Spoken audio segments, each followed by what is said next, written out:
Hello, and welcome to the Kelcast, the Hearthstone Arena podcast, where we try to get better without cursing. I'm Keladar, a longtime Infinite, a leaderboard arena player and streamer on Twitch. Joining me as my co-host is another arena leaderboard player, Kellen Abel. If you want to find us on social media, you can search Keladar on Twitch, YouTube, or Twitter. That's Keludar. Kellen, what are we looking at this week? This week, we're going to focus on the bottom 5 classes in the current meta. Well, at least according to the statistics. It's not exactly what we feel are the bottom 5 classes in terms of success rate, but it is what HS Replay's data shows are the bottom 5 performing classes. We're going to go over some of the best performing cards in each class and the strategies that can make the class work for you, even when you're forced to pick one. All right, and with that out of the way, let's get on to the show. So the first class that we're going to be talking about this week is Mage. So I haven't really got to play Mage much. So what has your experience been, Kellen? Well, I have a theory that my deck has an exact number of wins based on Confection Cyclone picks. That card seems to be the most important common. It's offered frequently. You can take it highly. It's the 4th highest win rate card in Mage. I'm not including legendaries, of course, there, but and the cards above it are all harder to pick, but they're Imprisoned Observer, Grand Finale, and Firebrand, cards that make sense as being really great cards for a class to win with. But Mage does seem to be based more in tempo than it has in the past. There's a lot of cards on the top list that are based on either clearing the board and developing something or developing something early. So, for example, Imprisoned Observer is not only a good 3-mana 4/5, but also works at clearing your opponent's board. Firebrand is a fantastic card because it's, again, a 3-mana 3/4, but also clears your opponent's board. Confection Cyclone is a tempo positive card that creates a huge amount of stats in just one simple card.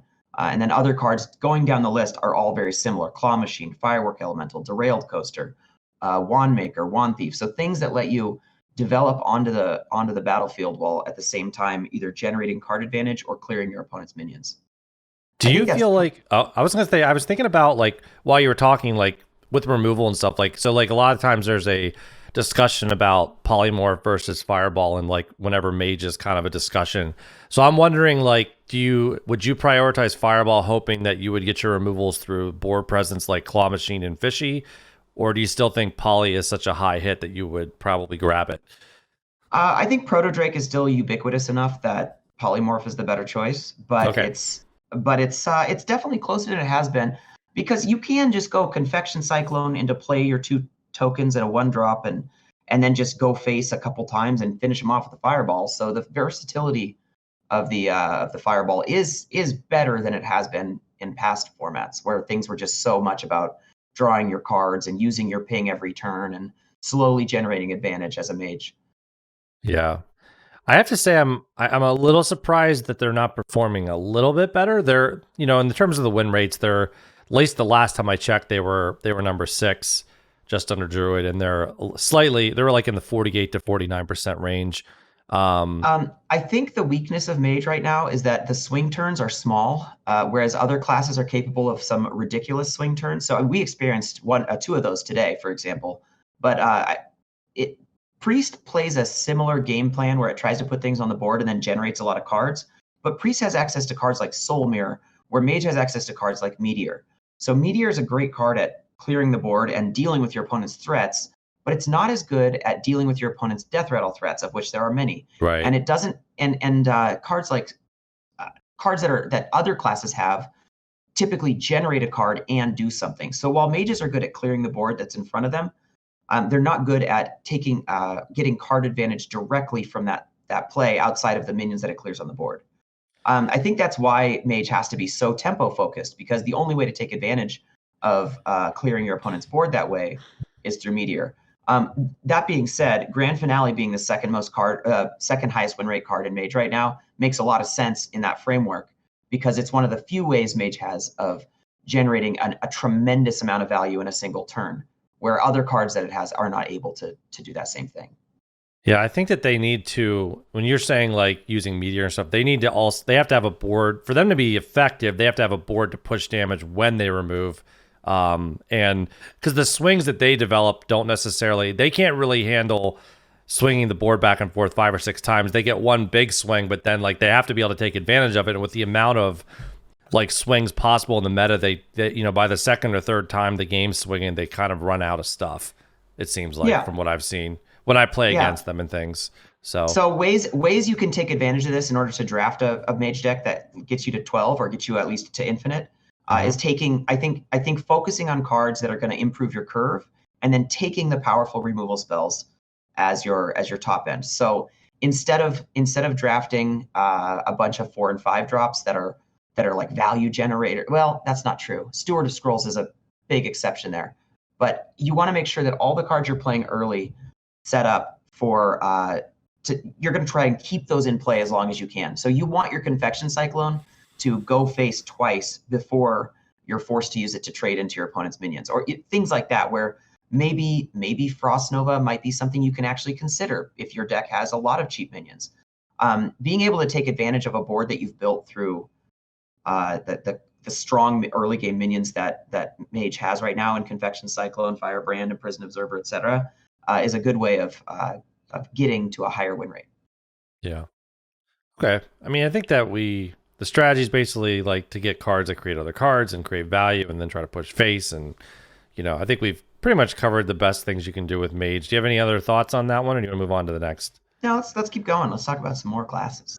So the next one we're going to talk about is Warlock. Warlock's been interesting. It seems like they're getting whatever micro adjustment happened last, or for whatever reason, they just seem to they're not really getting offered the big like removals. It's just a lot of vanilla minions, which vanilla minions in Warlock is actually, out of all the classes, they can probably deal with it better than most, because their hero power allows them to tap, and they can just kind of just dump and just keep dumping, and they just kind of can take advantage of throwing boards down and just keep drawing. But there's so much value and so much taunt that they do. I think it is difficult, just because, although this isn't, in my opinion, normally the case, I think you can actually tempo out like crazy, just keep throwing down cards, and you actually can still completely just run out of cards against this meta. There's so much big taunt, and there's so many of them, like with Smug that develops 2 taunts, and Colossus 2 taunts, that you actually can really be run out of cards before you can kill your opponent, which is pretty nuts. It's honestly pretty nuts if you think about it. But what are your thoughts on the class? Yeah, I think there's 2 different ways to win with Warlock right now. There's 2 different strategies. Number 1 is be offered Imprisoned Scrap Imp and draft a really aggressive deck. Seriously, it is an incredibly powerful card that can win the game by itself. Sorry, there's technically 3, because you can also be offered Shadow Council, which is another way to win the game out of nowhere. We experienced that earlier today when our opponent played 24 power by turn 3 or turn 4 off of a Shadow Council. So it is one way to go about winning. But the third way, which is the more common way that you can kind of do without being offered Scrap Imp or Shadow Council, is going with the really powerful later game or mid game Death Rattle minions that Warlock has access to. Between Enhanced Dreadlord and Ring Matron, there's quite a bit of board presence that's hard to deal with. You have a lot of sticky minions with a lot of toughness. So opponents and because of the size, specifically the size of the Dreadlord token, it's really challenging for your opponent to get through it. If they Claw Machine and ping the first half, that's 8 mana, and then there's a 5/5 left over, which is another challenging minion to deal with. So I think that's the way you end up winning more often. You draft a good curve, a really strong early curve, and then you top it out with a Ring Matron or Enhanced Dreadlord. So ways you can take advantage or win with Warlock right now, I would always draft a more zoo style curve in every situation. Because in the best case situation, you're offered a Scrap Imp, and now your cheaper minions are huge, and you win the game on turn 6 or whatever. Or you get Shadow Council, and you can throw away all your curve minions for really powerful early game plays, and then hopefully win through tapping. And third, you can just draft an early game curve that leads into Dreadlord or Ring Matron. So in all 3 situations, the general strategy is the same. You want to draft cheap, good tempo curve plays, including Og Merchants and Rust Sworn Initiates, all those normal. I mean, Mekaru is one of the top cards in Warlock right now. So I think that tells you where it's kind of at. But then you get access to Dreadlord and Matron late, so you have a good late game that's hard to deal with. Yeah. It seems like kind of reminds me slightly of Hunter. It seems like the earlier on that you're able to start tapping efficiently and comfortably, the better your deck is. Like if you're able to start dropping a solid 4-drop, even in like tapping on 6, and you're still ahead, like that's when you're starting to really get enough to win.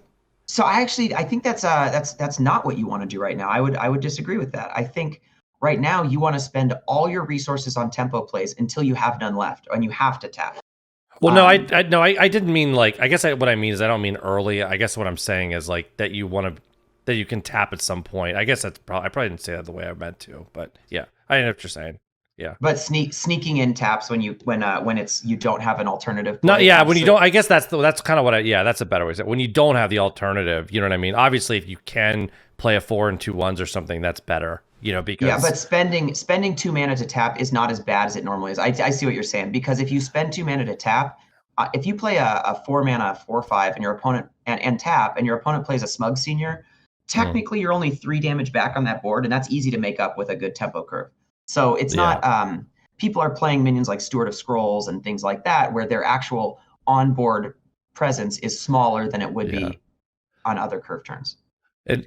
Swinging back a little bit to Scrap Imp, it's kind of funny because at first I thought that like I did it a few times and I thought this was memeing, but like coining the Scrap Imp into tapping is enough stats from the Scrap Imp that it's actually a lot of times correct, depending on how, especially, I mean, if you have a really good curve where you can really take advantage following that, because it's a big tempo loss on the board, but the amount of tempo you gain from stats is just, I can't even believe the card was actually a 2/2 at one point before it was actually nerfed, and it's still this good. But yeah, it's actually a lot of times the correct play, especially if you draft, like you're saying, correctly with just really solid zoo. It just works really well.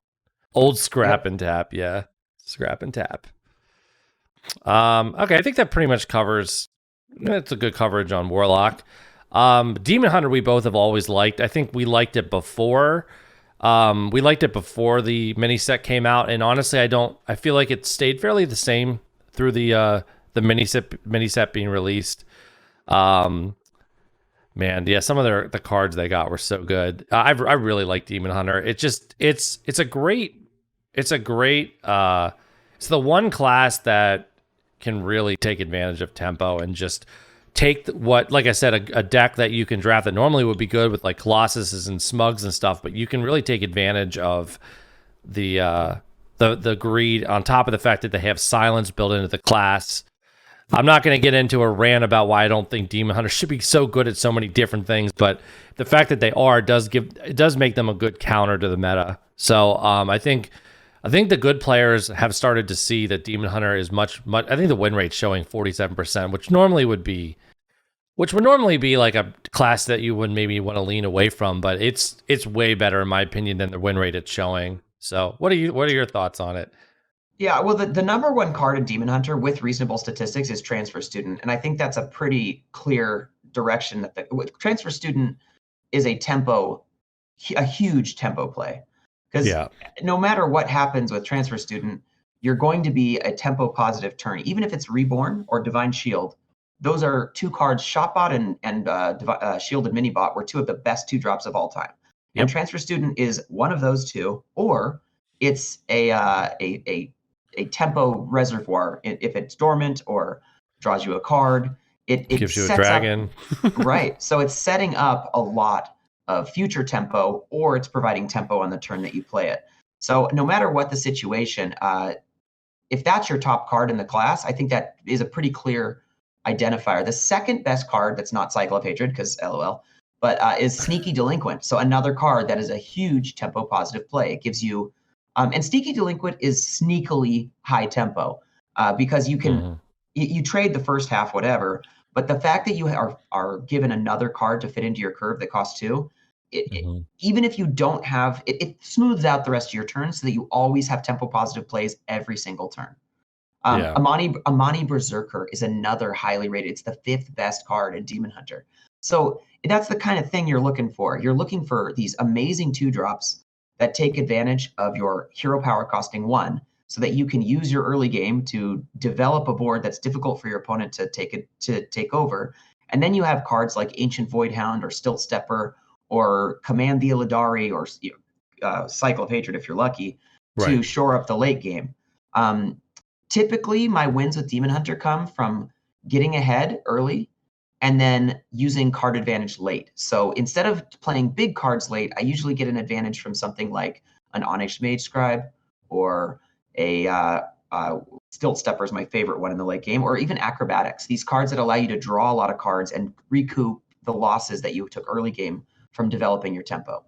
Yeah, I remember. I think I've only had Stilt Stepper offered in the draft like maybe once because it's epic. If I'm not mistaken, I'm almost sure it's epic. And but I gotta say, like when I first saw that card released, I kind of like lolled at it. But man, once I had it in a deck, I was like, wow, this it definitely carried. I remember it carried a deck to 12, and it was definitely the reason I won 12. It just so many games. It was just insanely good. I do find that Demon Hunter usually caps out around like 9 to 11 wins. It's really hard to get to 12 because people just have better card quality overall.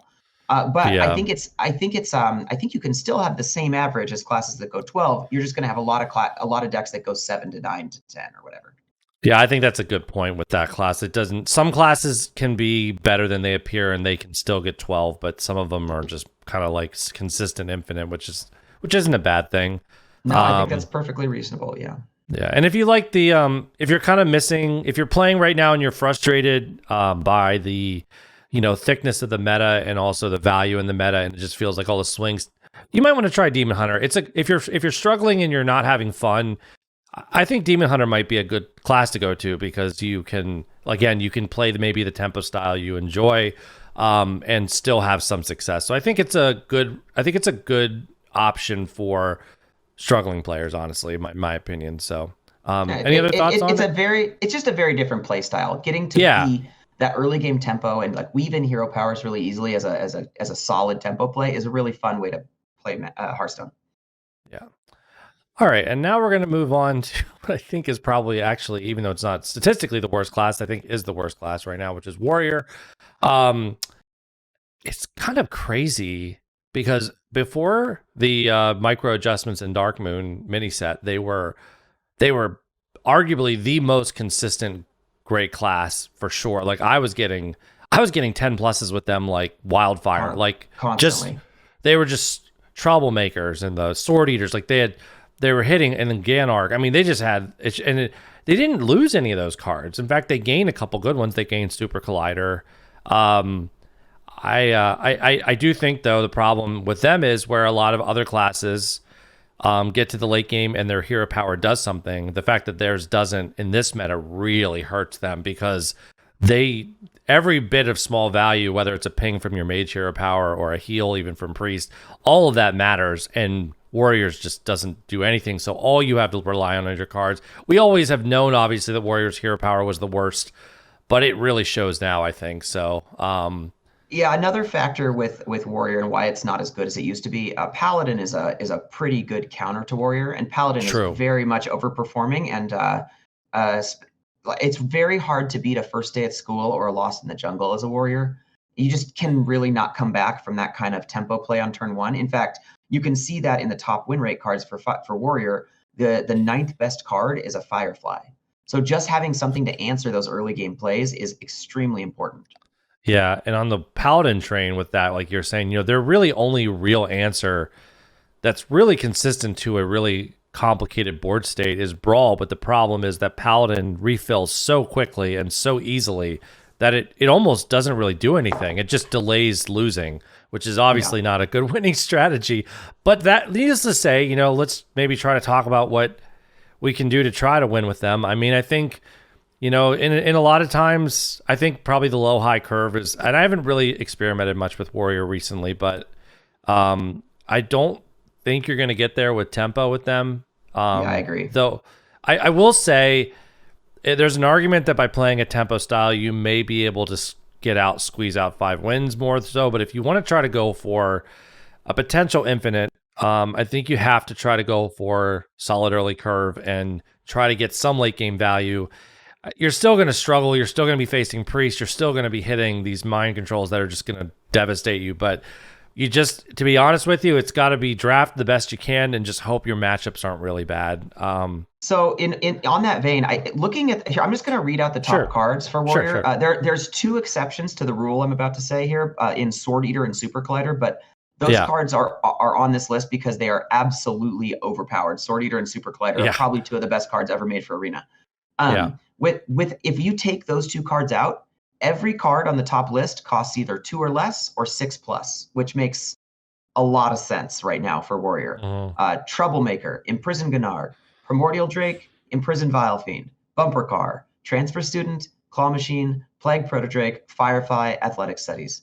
Basically, you need 1 or 2 mana minions that are huge tempo positive cards like Firefly or Bumper Car or Transfer Student that let you set up for a late game that goes Claw Machine into Protodrake, or hopefully, I mean, the best card in Warrior right now is Troublemaker, so hopefully Troublemaker on 8. So that's really where the class is at. It needs to have enough survival tools in the early game to get it to turn 8. I think the only exception to drafting cheap and late cards are the cards like Sword Eater and Super Collider that are just way too powerful to avoid. Other than those, I don't want Circus Amalgams in my Warrior deck. I want an Athletic Studies on that turn. I want an Arcanite Reaper on that turn. I want things that I can set up for either the following turn or set myself up for getting to Troublemaker, or resolve the early game board so that again I can get to Troublemaker. But playing a mid-sized minion in the middle of the game has not led to good results for me with Warrior. Yeah, I think you have to also be aware of when a class is worse. We've talked about this in previous podcasts we've done a long time ago, but I remember we talked about how sometimes when a deck is bad or a class is bad, sometimes you need to look for, I would recommend also trying to get as much reach as you can fit into your deck without destroying it, taking Reapers and even weird things like Heroic Strike, like anything that gets you little bits of extra damage, because when I've faced Warrior, sometimes it's interesting. The game almost seems like it's close, but the only thing holding them back is just they're 5 damage short, they're 4 damage short. They just can't quite get there in time. So I would definitely, you're going to need some, I always call it cheese. You're going to need some cheese. So I think, you're going to need some Reapers. You're going to need some, try to get as many Athletic Studies and ways you can do to stay on the, stay in the game, but it's going to be difficult. So wouldn't recommend taking it right now. And I think it is, out of all the classes that we're talking about today, I feel like it's the most frustrating and least fun because it feels like your deck should be better than it is because you have these really powerful cards and you just don't get good results, you know? I mean, and you can get the deck that has 25 Troublemakers and just win. But that is a hard thing to accomplish. So what, Kellen? I've proven, as is on my YouTube, not to plug it, that I had 3 Troublemakers played against me in a row. They hit my face and I still won. So it is possible to beat them. It is possible. Yeah. I still wouldn't want to try it. All right, now moving on to, I think, which will be the most interesting discussion, because I know I can't possibly take this discussion away from Kellen, because I know Kellen has played like 10 out of 15 Hunters. So he knows Hunter and he's done well with it. He's got it on stream to prove it. So I'm just going to, I don't even know what to say. Go ahead, Kellen. Tell us about Hunter and why it's amazing.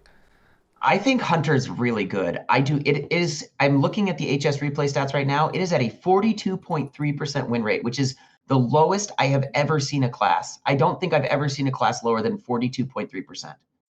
Is there ever a time? Oh yeah. Warrior. Yeah, for sure. When there's a period even before Angoro when Warrior was 35%, or it was under 40. That's right. You're right. There have been periods where they've been under, but it's low. It's very low It's one of the worst win rate classes I've ever seen on HS replay. It's certainly, you're right. There were a couple times when classes got to the 30s, but this is surprisingly low for the amount of micro adjustments they do. And what's really crazy is I think it's a good class because my results have been, I'm averaging almost 9 wins with the class right now. And that's over a pretty large sample size. There's a couple things that are probably contributing to that low number. No one's picking Hunter. In fact, the data for top win rate cards is not usable because too many of the cards in the top 10 have not been played enough to be relevant. So we can't even use the HS replay statistical data to give a really good idea of what's going on. There's a couple ways you can play Hunter. You can go for, like we talked about on our pod about the meta itself when we were talking about the top 5 classes, you can go for a combo style deck. You can do a deck that has a theme. So there's 2 ways to do that in my mind. You can go Secrets or Death Rattle. The secret combinations, it's really just based off Petting Zoo. If you remember Lesser Emerald Spellstone, it was a card that allowed you to play Secrets and then get a bunch of 3/3s in a single turn. Yep. And Petting Zoo is actually, I would say, not as good, but it is more comparable than I expected when I initially thought about it. And part of the reason is a lot of the secrets that you can play right now are not triggerable by your opponent. So things like Open the Cages or Pack Tactics or Snake Trap, you can set up boards on turn 2 where your opponent is unable to trigger that, which means you're guaranteed a turn 3 6/6. Well, it's 2 3/3s, but still 6/6 worth of stats. Yeah. So that's one direction you can go. And I've certainly gotten a 12 with that strategy. You can also go with a Death Rattle build using Mok'Dathal Lion and Carrion Studies. There's a number of ways to take advantage of that. You can use things like, honestly, really, it's just Mok'Dathal Lion. That card's really dumb if it works. But it also has Necromechanic as a possible draftable card. It still can use all the regular Death Rattles that are being offered, such as Smug Senior and Claw Machine. So it's not so much that Hunter has great Death Rattles itself, which it does. It has Teacher's Pet, things like that. Right. But it's more that because it has the Lion and a few other ways of taking advantage of Death Rattles, like making them cheaper with Carrion Studies so you can curve them out sooner, it's able to take advantage of the Death Rattles that are just generally in the format in Claw Machine and Smug Senior, et cetera, et cetera. So in terms of like curve, do you have another thought? I don't want to interrupt you. Well, I was going to keep going on the... Go ahead. Yeah, you can also... beasts are more relevant. I wouldn't call it a theme deck when you draft beasts in Hunter. It's just that there's a lot of synergies that show up in your deck that have to do with beasts. Things like... the most important one is probably the Saddle Master. That card... the beasts that are offered by it are not great, but you can go... Adorable Infestation plus Saddle Master and start generating a huge number of cards that can overwhelm even a priest. So there's ways to go over the top in terms of card advantage by generation through Saddle Master that other classes don't have access to. It's also a class that can win purely through tempo. So, and this is why I think it's doing so badly, because you can win through a beast synergy, you can win through a secret synergy, you can win through a Death Rattle synergy, or you can just straight up win by playing 1, 2, 3, 4 curve into hero powers. So knowing how to build your deck during the draft is way more challenging because there's so many different directions it can go. And if you end up with pieces from each of those pools, you end up with a deck that's not serviceable whatsoever. So you have to really finish. You have to finish your style. You can't really be fragmented. You're saying it just doesn't quite get there. Yeah, and with that being said, that doesn't mean if you want to draft a tempo Hunter deck, just draft all the 1s and 2s you see. Right. It just means you need to be paying attention to what you're picking in the draft and making sure that your cards have a solid amount of synergy. There's just so many options for synergies in Hunter, and you need to take advantage of those if you're going to get to an infinite run. Okay, so I'm going to do a little bit of an interview on you because I am curious because you've just done so much Hunter. So, do you find that you can draft like a purely tempo Hunter or a purely like maybe more control Hunter, or is it more of the mix? Like, I mean, does both work, or is it kind of, I know you were saying that you kind of have to commit to like Death Rattles or this, or Beast or whatever, but are you able to draft a purely tempo one or not really? So I wouldn't say you have to completely commit, but you have to be aware of them. That's a better way of phrasing it. I think I was you have to be aware of them. So I think all of my Hunter decks that go 12 end up being tempo decks that have some amount of synergies. So okay, that's fair. The most recent one was a tempo deck that had a beast amount of synergy. That one got to 12. The 12 before that was a tempo deck that had a Death Rattle synergy with 2 Mok'Dathal Lions, and I was able to take advantage of that with a bunch of Rustthorn Initiates and Sneaky Delinquents. Are you finding that the kill commands and the reaches are very important too? I am not finding that. Okay, I am not finding that. Good to know. If I take kill command, it's to kill a minion. I'm winning mostly because my Adorable Infestation buffs my minion, and then it takes a tempo positive trade, and then I win the game by attacking with the 2/1 that's left over 3 turns in a row, and then hero powering the last 5 turns of the game. It almost sounds, and I'm not sure if this is correct, but it sounds like you're not necessarily, because sometimes in the past you'd win by getting early face damage and hero powers as soon as possible. It almost sounds like you're basically getting control early enough and you're making bigger pushes later. Does that sound more correct based on what you're saying? Absolutely. Like big pushes as opposed to early pushes, because there's definitely two different, we're used to a lot of, tempo style, but I can imagine with the type of cards in the meta, you could set up these really big boards where it's like a 6 attack and a 4 attack or something, and then you push it. Yeah, it's more like in the first couple turns of the game, I want to use the incredibly high tempo cards that Hunter has access to.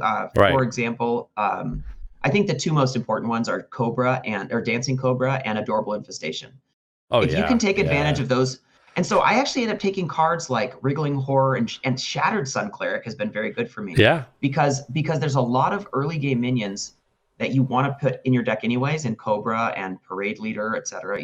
All the good 2-drops, Imprisoned Vile Fiend, that are there's so many more of them in Hunter than any other class that you're able to build a board by turn 5. And if you have a board on turn 5 and your opponent plays a Steward of Scrolls, I don't know how they win that game anymore. It's impossible it's not impossible. It's near impossible to come back from an opponent who has an answer for your little 4/4 on turn 5. And I mean, how many Cobras did you have in your last 12? Wasn't it 5? I had 5 in my last one. That was a pretty fortunate situation. 5 Cobras. I mean, holy crap. It is important to note that of the times I played Cobra in Hunter, I believe it had poison about 30% of the time. Most of the time I play it as a curve card, because things like I was saying, things like Wriggling Horror, Shattered Sun Cleric, and Adorable Infestation are what you're really trying to take advantage of there. It's not the poison itself is great, and that's what makes the card so good, is that when you play it early, it's a 1/5, which is a huge amount of stats. And then in the late game, it's a poisonous minion that's difficult to kill. So is Houndmaster insane in this meta because of Cobra? Houndmaster is way better than it ever has been. That's what I'm saying, isn't that? I don't know. I mean, again, it's funny because I'm not playing. I'm thinking about all the things you're saying, and then I'm like, damn, that must be like broken right now, So interesting. And it's not because you're taking beasts aggressively. It's because beasts are just present in your deck. You just have beasts when you play Hunter. Between Adorable Infestation, seriously, Adorable Infestation and Dancing Cobra are probably the cards you want to see most often, and you're going to take because they're better than everything else in the pack almost every time. So things that pay that off, all those beasts, that's where you want to be. And there's a ton of beasts from Ungaro on top of it, just so many. So yeah, lots of interesting things to think about. So I think, for those of you that want to play the classes that maybe aren't doing as well, or maybe you're not offered the top classes, hopefully these will be some things that you can take from to at least have 5 wins, or maybe go infinite here and there with some of these. But I think we made the argument. Go ahead. Oh, I just want to go over a poster card from each class that should tell you that kind of gives you a signpost on where to be. Sure. For Mage, which, by the way, as of this morning, just popped into 5th over Druid, but that is like as of an hour ago. So, but still, I think the most iconic card that tells you where you need to be in Mage is Confection Cyclone. In Warlock, it's Imprisoned Scrap Imp. Yep. In Demon Hunter, it's it's going to sound wait, what is the Demon Hunter one? It's gotta be Parade Leader, right? That's what I'm just Parade Leader. Joking. Good call. Yep. Is it? Leader. I don't know. That's just my card for it, but I think you're right. Parade Leader, a good 2-drop that helps you take advantage of the cards in your deck. Yep. Warrior, it's Troublemaker. Oh yeah. And Hunter, it's Dancing Cobra. That would be my card that tells you where you should be in the meta for each of those classes. Yeah, I think that's actually a really 2-drops. Yeah, it's a really unique way to kind of like take a card, and it kind of gives you some interesting ideas about how the class is operating. But all right, guys. Well, that's going to end up doing it for this episode of the Kelcast. Remember that you can join us live every Saturday on my Twitch channel at 8 p.m. Eastern, 5 p.m. Pacific. Or you can download the podcast wherever you get that. We have a Buzzsprout page you can check out. So you can download from any of the sites. They're on all of them, so that's great. Usually what happens is the YouTube upload goes up on Sunday, and recently it seems like most of the time the podcast has been going up Sunday, but we try to get it up at latest by Monday. You can find me on Twitch daily every day at 7 a.m. Eastern going till about noon, and then Friday and Saturday I do later streams. Also, make sure you find me on Twitter and YouTube. You can search KELUDAR. Next week, we're going to be covering this thing that I've been wanting to cover forever, which I'm going to call the always principle.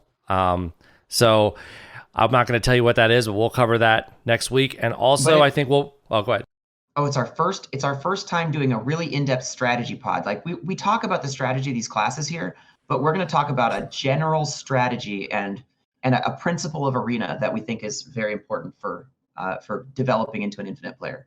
Yeah, and the only other thing we'll be covering next week is we'll definitely take a little bit of time to talk about what happened at BlizzCon, and I'm sure they're going to be making at least some of the announcements of the core set. So we'll cover the things that they cover there, because I'm sure there'll be a couple things that we can take from that'll impact Arena. So we'll also cover that as well. Thanks to John Laux as well for the music that starts and ends our show. We really appreciate that we're able to use that for free. It's great. So thank you guys so much for joining us for the Kelcast. We'll see you next week. So, Kel, I thought instead of being mad about things, I would tell you about things that should make me mad, but don't.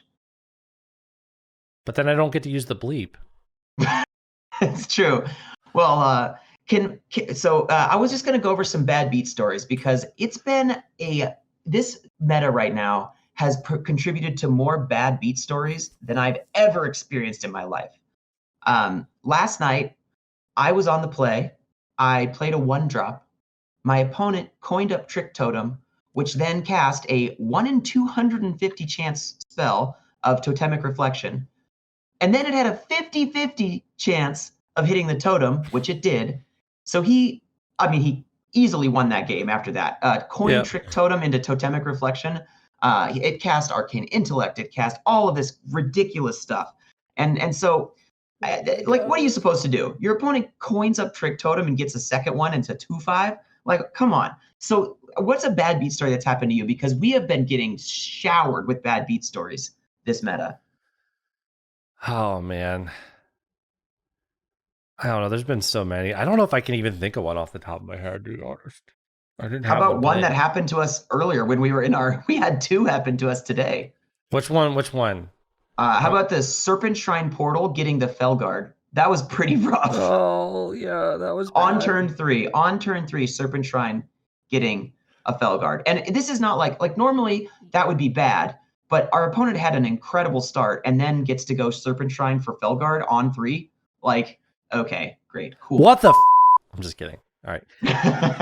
Can I get the bleep in there? So, the fans want it. They're going to get mad if I don't. They're going to get mad if I don't use the, So I have a request, though. I would, if any listeners can send us bad beat stories, that's what we're going to read at the end of next pod. We're going to read out your bad beat stories. We didn't even plan this. I love this off the cuff shit we're coming up with. We didn't even have a plan for next week to talk about. We're doing all this.